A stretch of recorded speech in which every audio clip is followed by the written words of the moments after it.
그런 대한민국 건국, 그 놀라운 이야기를 시작합니다. 1948년 8월 15일, 많은 방해와 어려움을 헤치고 드디어 대한민국이 건국되었습니다. 이 놀라운 사건은 하루아침에 일어난 일이 아니었습니다. 하나님께서 흑암의 땅 조선을 주목하셨고 종의 멍에를 짊어진 채 고통받던 조선 백성을 구원하기 위한 조선 탈출 프로젝트를 시작하셨습니다. 조선을 자유케 하라는 하나님의 명령에 순종하여 조선에 온 선교사들은 조선에 복음을 심고 학교와 병원 그리고 그들이 가진 모든 좋은 것을 조선에 이양하여 자유를 선물했습니다. 선교사들이 전해준 자유의 복음은 1899년 한성 감옥에서 이승만을 하나님의 사람으로 변화시켰고 하나님의 사람이 된 이승만은 하나님 말씀대로 통치되는 거룩한 나라 선진한국과 자유를 선포하는 나라 선교한국을 꿈꾸게 되었습니다. 하지만 대한민국의 탄생을 방해하는 사단의 전략, 36년의 일제 식민 통치라는 고통의 시간을 감내해야만 했습니다. 끝이 보이지 않았던 일제 식민 통치는 전능하신 하나님의 손을 통해 막을 내렸고 1945년 8월 15일 감격스런 해방을 맞이했습니다. 하지만 해방과 동시에 완전한 독립이 찾아온 것은 아니었습니다. 좌우합작, 공산주의, 그리고 공산폭동이라는 건국의 걸림돌에 막혀 3년 동안 자유민주주의 국가 건국을 위한 치열한 싸움을 싸워야만 했습니다. 그리고 드디어 1948년 8월 15일 자랑스런 대한민국이 탄생한 것입니다. 대한민국 건국 과정은 우리를 여러 번 놀라게 합니다. 왜냐하면 대한민국 건국 과정 전체가 하나님이 인도하신 구원의 역사였기 때문입니다.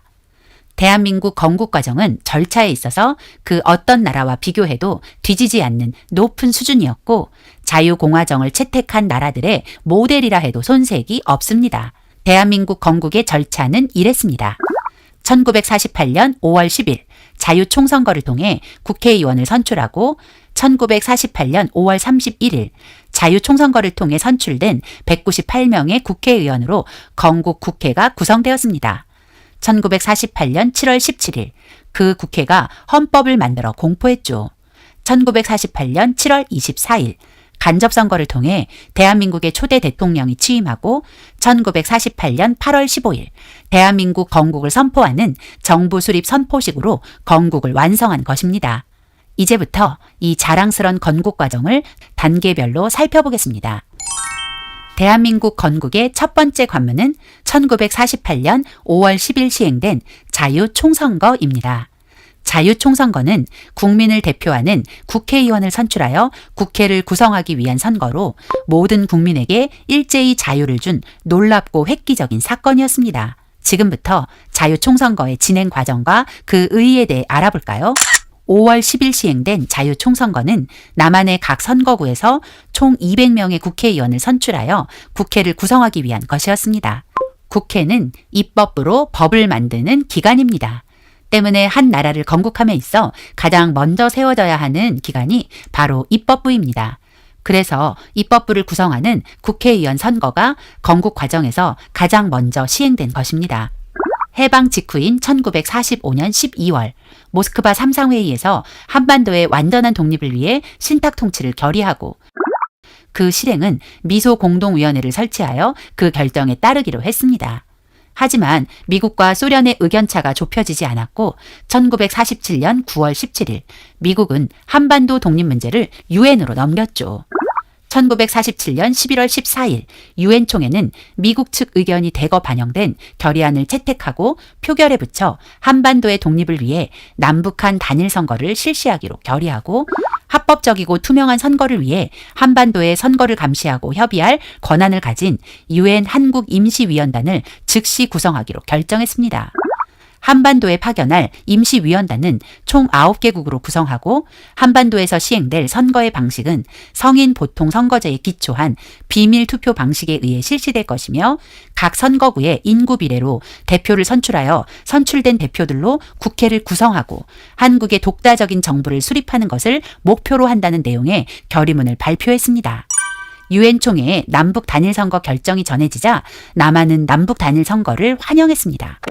하지만 북한은 유엔의 결정을 받아들일 수 없다며 반발했습니다.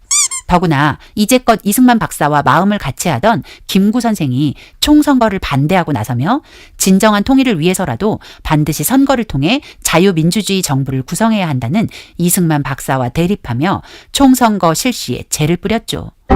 이런 상황에서 1948년 1월 7일 필리핀, 엘살바도르, 프랑스, 중국, 인도, 시리아, 호주, 캐나다 총 8개국의 대표가 UN 한국임시위원단 자격으로 한국에 도착했습니다.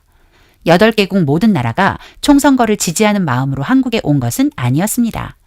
필리핀, 엘살바도르, 프랑스, 자유중국은 총선거를 지지하는 입장이었지만 인도, 시리아, 호주, 캐나다는 총선거에 부정적이었죠. 그래서 이승만 박사를 비롯한 남한 내 자유민주주의 지지자들은 더 적극적으로 UN 한국임시위원단 맞이에 공을 들였습니다. UN 한국임시위원단은 남한과 북한을 둘러보기 위해 미군정과 소련군정에 협조를 요청했습니다. 미군정은 UN 한국임시위원단을 환영하며 적극적으로 협조했지만 북한의 소련군정은 UN 한국임시위원단이 38선을 넘지 못하도록 강력히 저지하며 선거를 방해했습니다.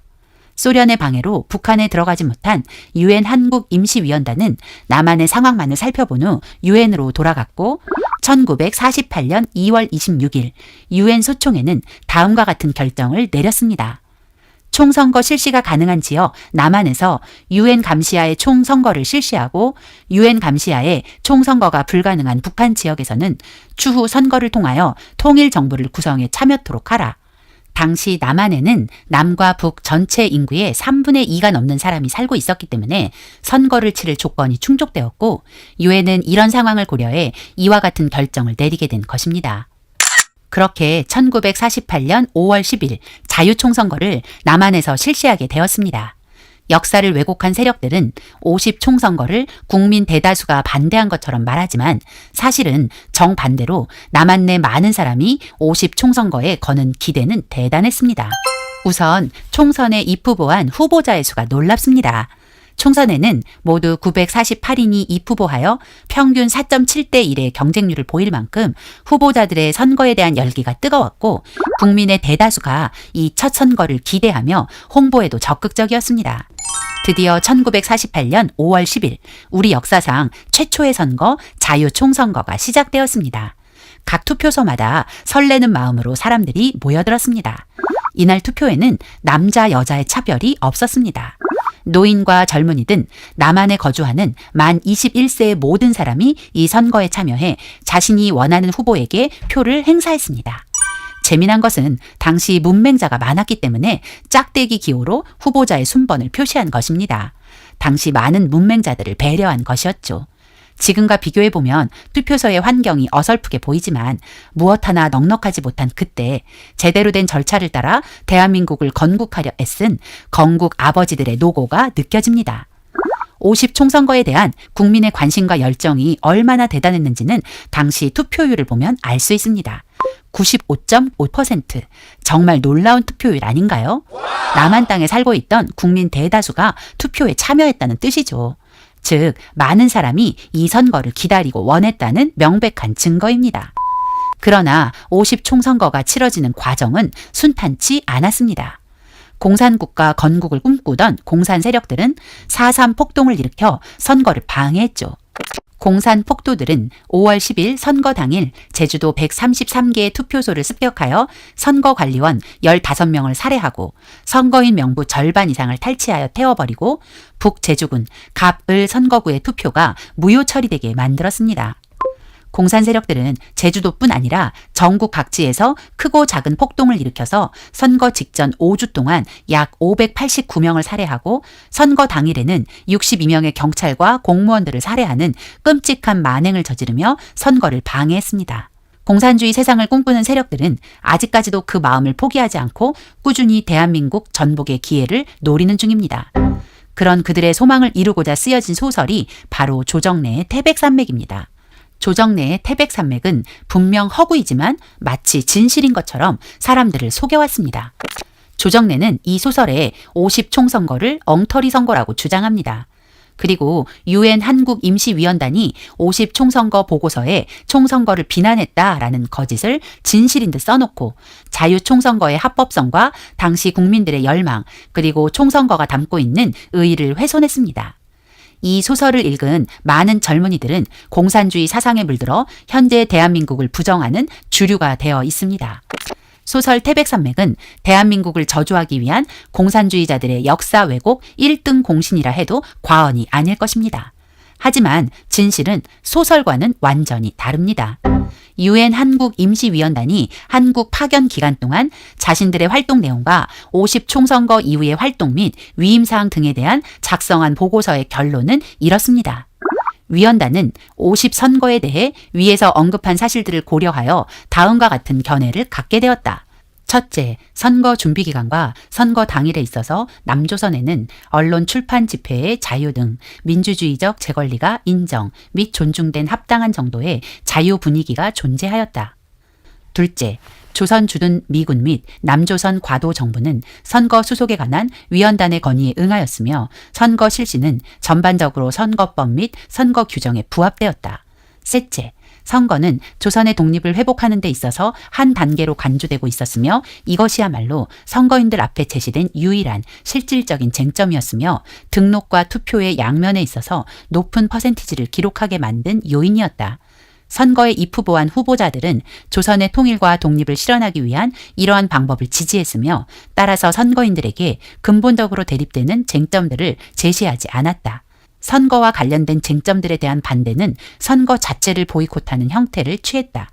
마지막으로 선거감시반의 보고서와 위에 언급한 각 장별 결론들을 고려하고 또 조선 사람들의 전통적 역사적 배경을 생각할 때 1948년 5월 10일 투표의 결과는 조선의 위원단이 접근 가능한 부분이며 전체 조선 인구의 약 3분의 2에 근접하는 인구가 거주하고 있는 지역에 있어서 선거인들의 자유의사에 타당한 표현이라고 정리했습니다.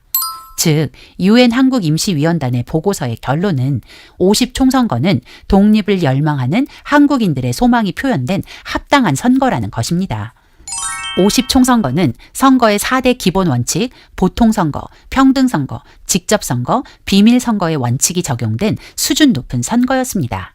오직 나이의 제한만 존재하여 당시 만 21세 이상의 사람이라면 누구나 참정권이 주어진 보통선거, 신분이나 성별, 학벌, 지역 등의 차별 없이 오직 한 사람이 하나의 투표권을 가지는 평등선거, 대리투표가 아닌 유권자 본인이 직접 투표하는 직접선거, 유권자가 누구에게 표를 행사했는지 타인에게 비밀이 보장되는 비밀선거가 실현된 수준 높은 선거였죠.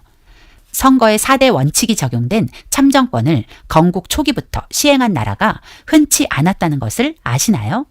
선거제도를 일찍부터 사용한 나라들은 어땠을까요?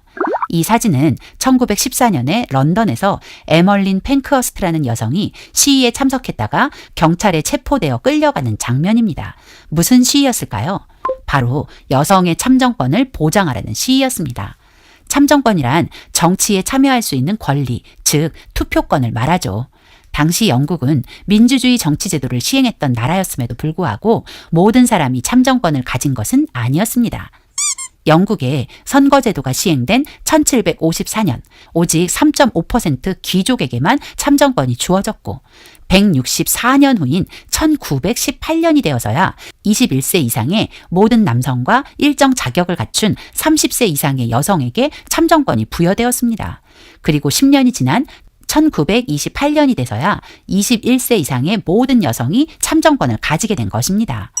즉 19세기 최고 선진국이었던 영국은 선거제도가 시행된 후 모든 국민에게 참정권을 가지는데 174년이라는 긴 시간이 걸렸다는 것입니다. 자유민주주의의 모델과 같은 나라 미국은 어떨까요? 미국도 모든 사람이 참정권을 가지는 데까지는 오랜 시간이 필요했습니다. 1863년 노예 해방 이후 100년이 지난 1965년이 되어서야 비로소 모든 흑인에게 참정권이 생겼으니까요. 프랑스 혁명으로 자유의 상징이 된 프랑스는 1945년이 되어서야 모든 여성에게 참정권이 생겼고 스위스는 1971년부터 1986년이 되어서야 순차적으로 모든 여성에게 참정권이 허락되었다고 합니다. 그런데 놀랍게도 대한민국은 50 총선거를 통해 단번에 만 21세 이상의 모든 남녀가 그 어떤 제약과 조건도 없이 참정권을 가지게 된 것입니다. 이 사실이 의미하는 것은 대한민국은 건국과 동시에 모든 국민에게 신분제의 멍에를 끊는 자유를 선물했다는 것입니다. 이렇게 놀라운 50 총선거를 통해 첫 국민 대표 국회의원이 선출되었죠. 원래는 200명의 국회의원이 선출되어야 했지만 제주 4.3 사건으로 제주도 2개의 투표소의 투표가 무효 처리되면서 198명이 우리나라 첫 국회의원으로 탄생한 것입니다. 50 총선거에서 선출된 198명의 대한민국 첫 국회의원들은 1948년 5월 31일 대한민국 역사의 첫 번째 국회, 재헌국회로 시작되었습니다. 좀 더 정확한 표현을 하자면 건국국회가 열린 것이죠. 최초의 국회를 재헌국회라 부르는 이유는 헌법을 제정한 국회이기 때문입니다. 이 사진은 우리나라 최초의 국회의원들이 모여 대한민국 첫 번째 국회가 열리는 장면입니다. 정말 감격스러운 장면이죠. 단상 쪽에는 국회 회의를 인도하는 임시의장 이승만 박사와 합창단 그리고 외국에서 온 손님들이 보이고 맞은편에는 우리나라 첫 번째 국회의원들이 앉아 있습니다. 대한민국 첫 번째 건국국회를 시작하면서 단상 앞에 선 임시의장 이승만 박사는 이렇게 말합니다. 대한민국 독립민주국 제1차 회의를 여기서 열게 된 것을 우리가 하나님께 감사해야 할 것입니다. 종교 사상 무엇을 가지고 있든지 누구나 오늘을 당해가지고 사람의 힘으로만 된 것이라고 우리가 자랑할 수 없을 것입니다. 그러므로 하나님께 감사를 드리지 않을 수 없습니다. 나는 먼저 우리가 다 성심으로 일어서서 하나님에게 우리가 감사를 드릴 터인데 이은영 의원 나오셔서 간단한 말씀으로 하나님에게 기도를 올려주시기를 바랍니다. 이승만 박사는 우리의 해방과 건국이 하나님의 섭리라고 고백하며 하나님께 감사 기도를 드리며 대한민국 첫 국회를 시작했습니다. 대한민국의 시작은 이렇게 하나님의 놀라운 섭리를 고백하는 것으로 시작되었습니다. 이승만 박사의 이 고백은 1948년 5월 31일 오전 10시 제1회 국회 속기록, 국회 본회의록 제1호에 기록되어 역사의 기록으로 대한민국이 존재하는 한 영원히 기억될 것입니다. 그리고 이은영 의원은 이렇게 기도했습니다. 하나님이시여, 이로부터 남북이 둘로 갈리어진 이 민족의 어려운 고통과 수치를 신원하여 주시고 우리 민족, 우리 동포가 손을 같이 잡고 웃으며 노래 부르는 날이 우리 앞에 속히 오기를 기도하나이다. 하나님이시여, 원치 아니한 민생의 도탄은 길면 길수록 이 땅에 악마의 권세가 확대되나 하나님의 거룩하신 영광은 이 땅에 오지 않을 수 없을 줄 저희들은 생각하나이다. 원컨대 우리 조선 독립과 함께 남북 통일을 주시옵고 또한 민생의 복락과 아울러 세계 평화를 허락하여 주시옵소서. 이은영 의원은 대한민국 국회를 시작하는 이날 남북 통일과 민생 복락 그리고 세계 평화를 구했습니다. 이 기도는 이승만 박사가 한성 감옥에서 꿈꾼 선진한국, 선교한국과 일치하는 것이었죠. 그리고 분단으로 시작한 이 나라를 하나로 만드는 통일한국의 사명이 추가되었습니다. 대한민국은 누가 뭐라 해도 하나님의 섭리로 탄생한 나라입니다. 대한민국은 한성 감옥의 꿈과 첫 국회의 기도대로 하나님이 주신 복을 누리며 선진한국을 이루었고 당당한 선교한국이 되었습니다. 이제 자유복음 통일로 북한을 구원하여 진정한 독립을 이룰 그 사명이 남아있습니다. 대한민국 건국 그 놀라운 이야기를 이어가 보겠습니다. 지난 시간 우리는 대한민국 건국의 그 놀라운 과정의 첫 관문 50총선거와 50총선거를 통해 뽑힌 198명의 국회의원이 구성한 건국국회에 대해 살펴봤습니다.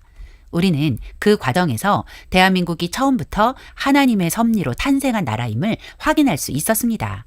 이번 시간에는 건국의 세 번째 관문, 대한민국 헌법 제정과 공포에 관한 이야기부터 시작해 보겠습니다. 1948년 7월 12일 건국국회에서는 대한민국 모든 법의 기초인 헌법이 제정되었습니다. 그리고 7월 17일 대한민국 국민에게 헌법이 공포되었죠. 헌법이란 한 나라를 통치하기 위한 최고의 규범으로 대한민국 헌법은 대한민국 국민의 안전과 자유를 보장하는 모든 법의 기본 법칙, 즉 대한민국의 정체성을 담은 규범입니다. 건국 헌법 전문을 보면 대한민국의 정체성과 대한민국이 나아가야 하는 국가의 미래 방향 그리고 목표가 분명히 제시되고 있습니다. 그것은 바로 국민 개개인에게 동등한 자유와 기회를 주어서 각자의 능력과 잠재력을 최대한 이끌어내 안으로는 경제 발전을 이루고 밖으로는 세계 평화에 이바지하는 나라가 되는 것입니다. 건국헌법 제1조 1항은 대한민국은 민주공화국이다 라고 명시하고 있습니다. 여기서 민주공화국이란 무엇일까요? 민주공화국의 의미를 알려면 먼저 공화제의 뜻을 알아야겠죠? 공화제는 영어로 리퍼블릭입니다. 라틴어 레스 푸블리카에서 유래된 이 말은 공공의 것 또는 국민의 것이란 뜻입니다. 그래서 공화제, 즉 공화 정치를 채택한 국가를 공화국이라 부르는 것입니다. 따라서 민주공화국이란 궁극적으로 국가의 권위와 권력이 국민으로부터 나오며 국민에 의해 선출된 대표가 국정을 운영하는 정치제도를 말하는 것입니다. 그래서 민주공화정을 채택한 대한민국 건국헌법 2조에 대한민국의 주권은 국민에게 있고 모든 권력은 국민으로부터 나온다라고 명시한 것입니다. 이승만 박사는 1914년 태평양 잡지 2월호에 공화 정치에 대해 이렇게 설명했습니다. 대저 공화라 하는 것은 백성이 백성으로 백성을 위해 세운 정부라는 것이 곧 이것이라. 그런즉 공화 정치는 군주 정치와 반대니 이는 한 사람이 다스리는 것이요 사부 정치와도 반대되니 이는 일본 사람들의 소위 귀족 정치라 하는 것으로 위에 있는 양반끼리 다스리는 것이요 소수 정치와도 반대니 이는 적은 수요의 몇몇 사람이 짜고 앉아 다스리는 것이라. 오직 모든 백성이 평등한 권리를 가지고 공동이 합하여 다스리는 것을 곧 공화라 하는지라. 배제학당 시절부터 이승만 박사는 나라가 부강하게 되는 길은 정부 형태를 전제군주제에서 민주공화제로 바꾸는 것이라고 확신했습니다. 또한 이승만 박사는 독립정신 제9장 자주와 독립의 중요성에서 오늘날 다른 나라 사람들이 잘 살게 된 것은 모두가 자주권을 중요하게 여겼기 때문이니 자주권은 이처럼 중요한 것이다. 나라를 세우고 정부를 수립하여 법률을 제정하는 것은 모든 사람의 권리를 보호하기 위한 것이다. 그러므로 법을 모든 사람의 권리를 보호할 수 있도록 공평하게 제정하여 모든 사람에게 속한 권리를 빼앗을 수 없게 하는 것이니 이것이 국가를 설립한 근본 목적이라 할 수 있다라며 국가가 존재하는 목적이 국민 개개인의 자유와 권리를 보호하는 것이라고 했습니다. 국가가 국민 개개인의 자유와 권리를 보호해 주는 것이 왜 중요할까요? 국민 개개인의 자유와 권리가 보장될 때 국가 발전을 이룰 수 있기 때문입니다. 하지만 이 자유는 무한대의 자유가 아니라는 것을 명심해야 합니다. 그래서 건국헌법은 자유의 한계를 명시하고 있으며 자유와 함께 국민으로서의 책임과 의무를 강조하면서 대한민국 국민 모두가 함께 나아가야 하는 국가적 목표 3가지를 명확히 제시하고 있습니다. 그 첫 번째는 헌법 전문에 명시된 대로 안으로는 국민 생활의 균등한 향상을 기하는 것입니다. 즉 국민 모두가 하나 되어 선진국가를 이루는 것이죠. 둘째는 대한민국의 영토는 한반도와 그 부속 도서로 한다는 건국헌법 제4조에 근거하여 북한 독재 체제를 무너뜨리고 자유통일을 완성하는 것입니다. 그리고 세 번째는 건국헌법 전문에서 말한 대로 밖으로는 항구적인 국제평화 유지에 노력하는 나라, 즉 세계평화에 이바지하는 나라가 되는 것입니다. 이러한 국가 공동체의 공공의 목표를 성취하기 위해서는 개인 이기주의, 집단 이기주의, 지역 이기주의의 구습에서 벗어나야 합니다. 개인의 자유와 권한을 주장하기보다 먼저 국민의 책임과 의무를 다해야 합니다. 개인의 인권과 복지를 주장하기보다 국가 안보를 더 중요하게 여겨야 하는 것입니다. 그리고 내 개인의 행복을 중요하게 생각하는 것 이상으로 북한 동포들의 참혹한 인권 문제와 구원 그리고 세계 평화에 더 많은 관심을 가져야 합니다. 그럴 때 그 사람이 바로 민주공화국의 시민이라고 말할 수 있는 것입니다. 우리는 과연 민주공화국의 시민으로서 책임과 의무를 다하고 있을까요? 대한민국 헌법이 공포되고 일주일 후인 1948년 7월 24일 건국 대통령이 취임했습니다. 대한민국 첫 번째 대통령이 탄생한 것입니다. 1948년 7월 20일 제33차 국회 본회의에서 대한민국 건국 대통령을 선출하는 선거가 진행되었습니다. 10시부터 진행된 오전 회의에서 이승만 박사가 출석 의원 196명 중 180명의 지지로 대통령에 선출됐고, 오후 2시에 진행된 부통령 선거에서는 이시영 후보가 133표를 얻어 당선되었죠. 그리고 드디어 7월 24일 대한민국의 첫 번째 대통령이신 이승만 건국 대통령의 취임식이 거행되었습니다. 이날 이승만 대통령은 사람들을 당황스럽게 만들었습니다.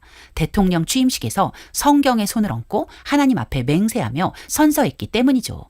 당시 기독교 인구는 대한민국 국민의 0.2% 정도였음에도 불구하고 이승만 대통령은 하나님과 동포 앞에서 대통령으로서의 직무를 다할 것을 하나님 앞에 맹세하면서 성경에 손을 얹고 이렇게 선서했습니다.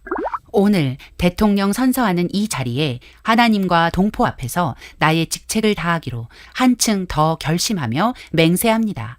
따라서 여러 동포도 오늘 한층 더 분발해서 각각 자기의 몸을 잊어버리고 민족 전체의 행복을 위하여 대한민국의 시민된 영광스럽고 신성한 직책을 다하도록 마음으로 맹세하시기를 바랍니다. 이승만 대통령은 대한민국과 대한민국 국민을 위해 전부를 바치기로 하나님 앞에서 거룩한 맹세를 하고 그 맹세대로 불타는 애국심으로 대한민국을 지켜낸 자랑스러운 건국 대통령이십니다. 그러나 대한민국은 건국 대통령을 잊은 지 오래입니다. 건국 대통령을 기념하지도 않고 오히려 학살자로 만들어 증오하기에 급급합니다.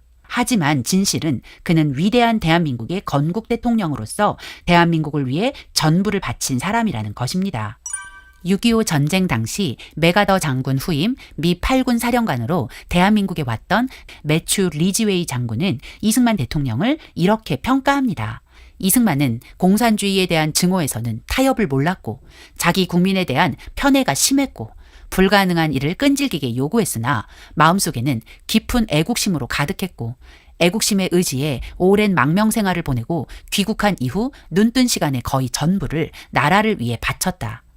제임스 벤플리트 장군 역시 이승만은 위대한 한국의 애국자, 강력한 지도자, 강철 같은 사나이, 카리스마적인 성격의 소유자로 자기 체중만큼의 다이아몬드에 해당하는 가치를 지닌 인물이다.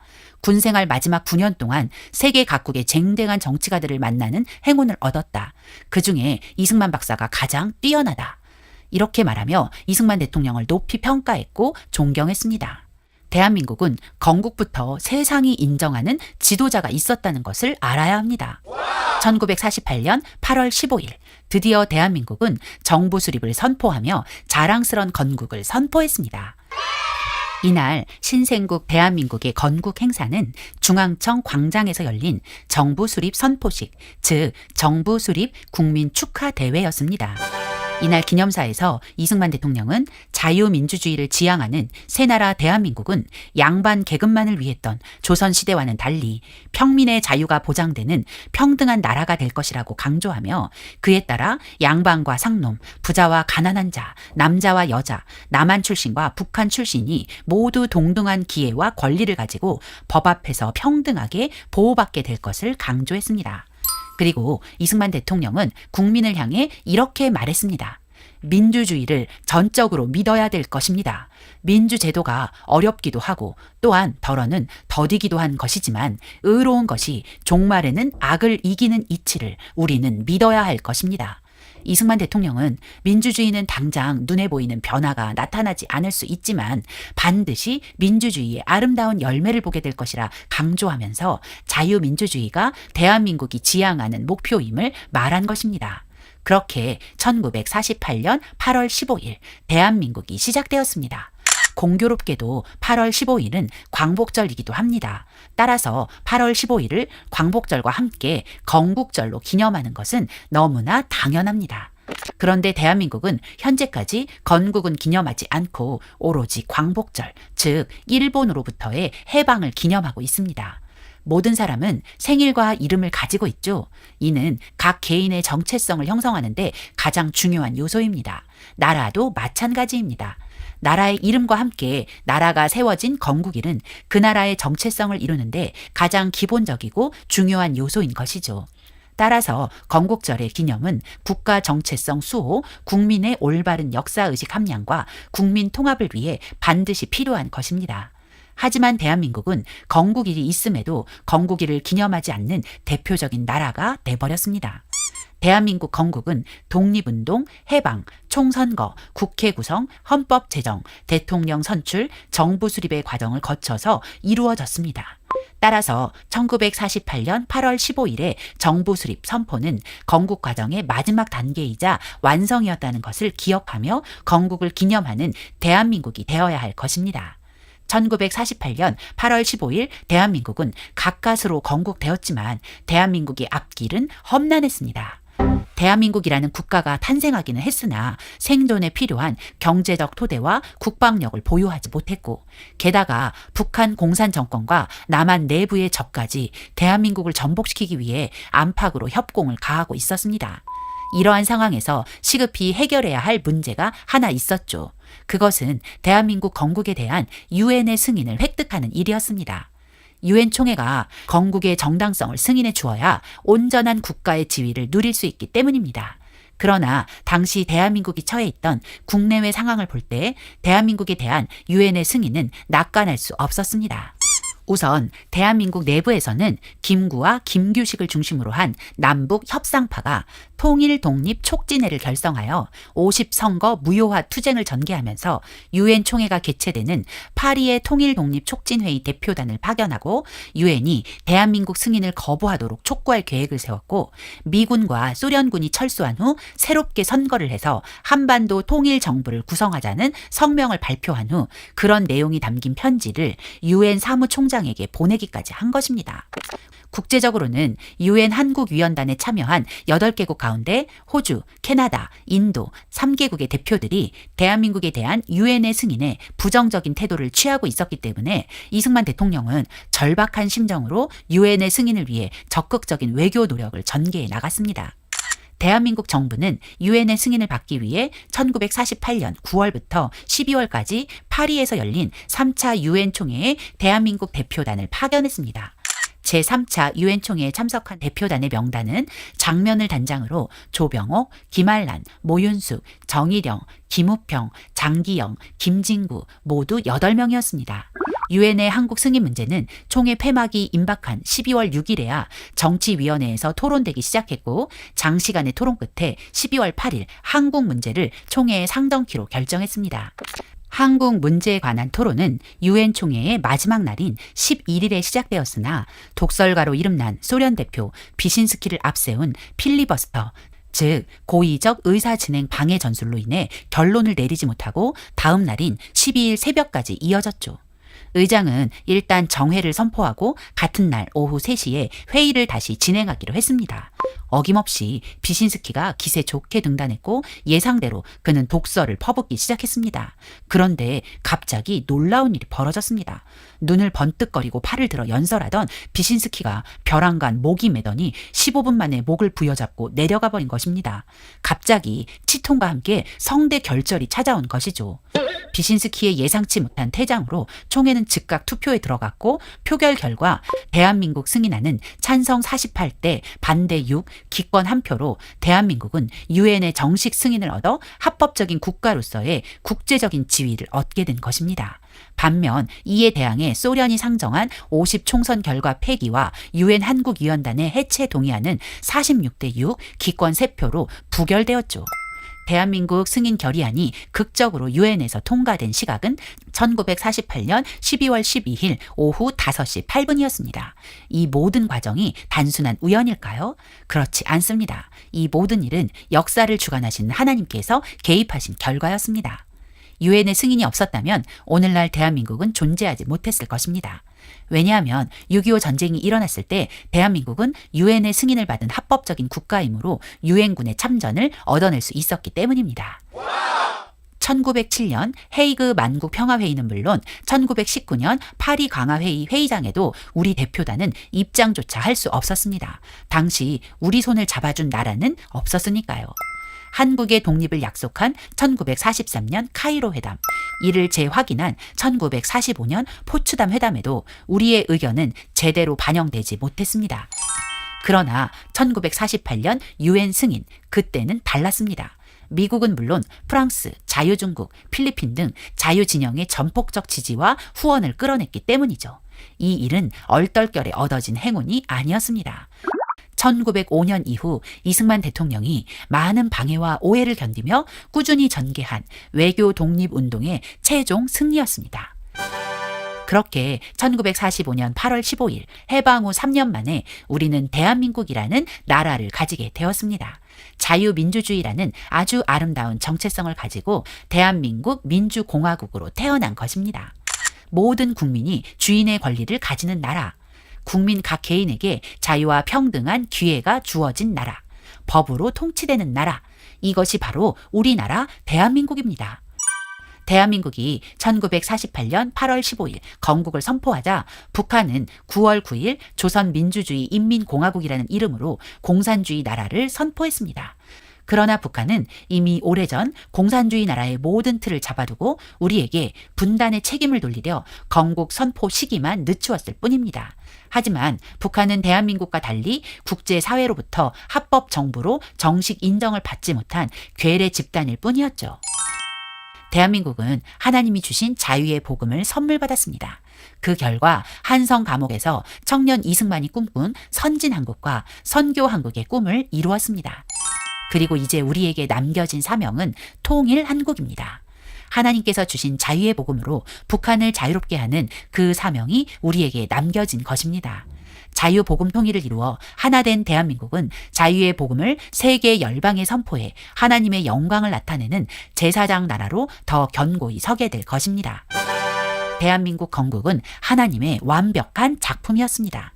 이 모든 일을 인도하신 하나님께 모든 영광을 올려드립니다.